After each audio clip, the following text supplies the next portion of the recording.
That period of 1963 was one of the most agonizing and intense periods of debate that I've ever experienced inside our government. Increasingly clear to this report that the only rational way out then will be to negotiate, not as victors, but as an honorable people who lived up to their pledge to defend democracy.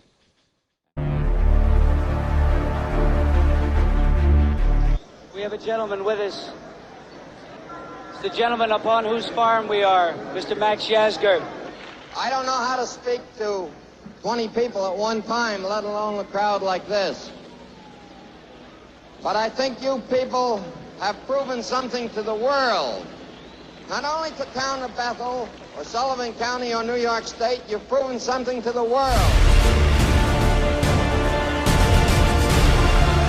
The deeply controversial Vietnam War greatly divided not only generations within America, but also broke up the unity within the society.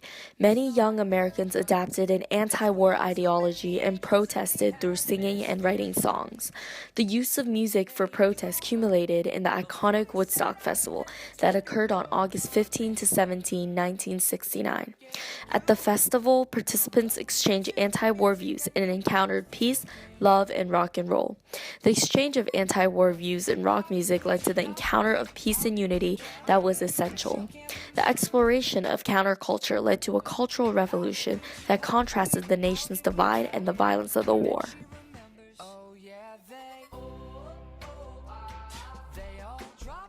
The Vietnam War was a long, costly war that was fought between the communist government of North Vietnam and its southern allies against South Vietnam and its principal ally, the United States. The Vietnam War started as a result of the United States' strategy of containment during the Cold War, which aimed to prevent the spread of communism throughout the world. By 1969, at the peak of the United States' involvement in the war, more than 500,000 United States military personnel were involved. Growing opposition to the war in the United States led to bitter divisions among Americans. This division resulted in the creation of the Woodstock Festival.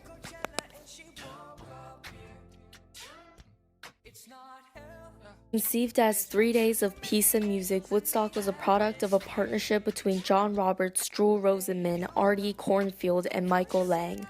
Their idea was to make enough money from the event to build a recording studio near New York town of Woodstock.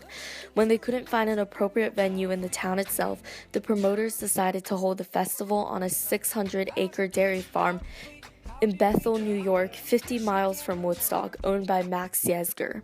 The festival caused huge traffic jams throughout the city.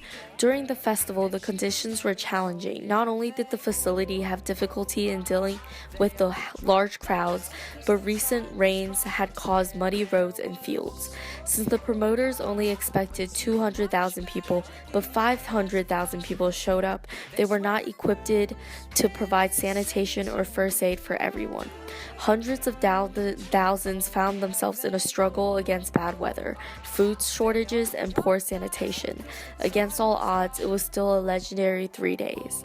There were rarely any violence, which was surprising for the amount of people that were present. Drugs, including marijuana, were also consumed during the festival. Some even say that was the reason for the lack of violence. This festival brought a lot of media to the idea of counterculture and hippies. Some media were good and supported the movement, while others criticized the excessive drug use and unsanitary conditions.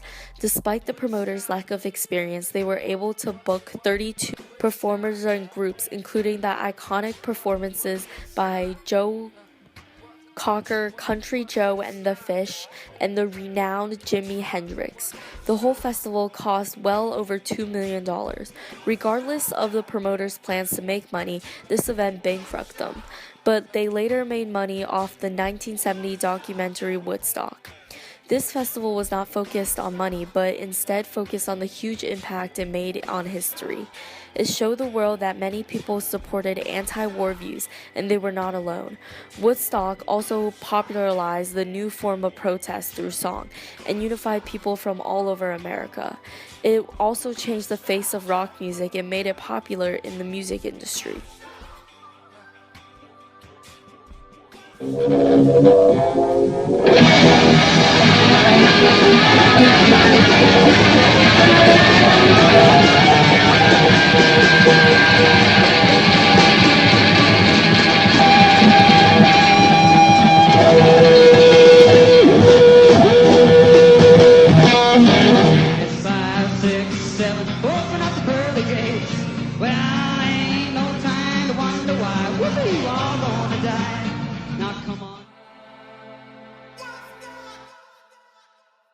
After the Woodstock Festival, anti-war views spread throughout America and increased in popular belief.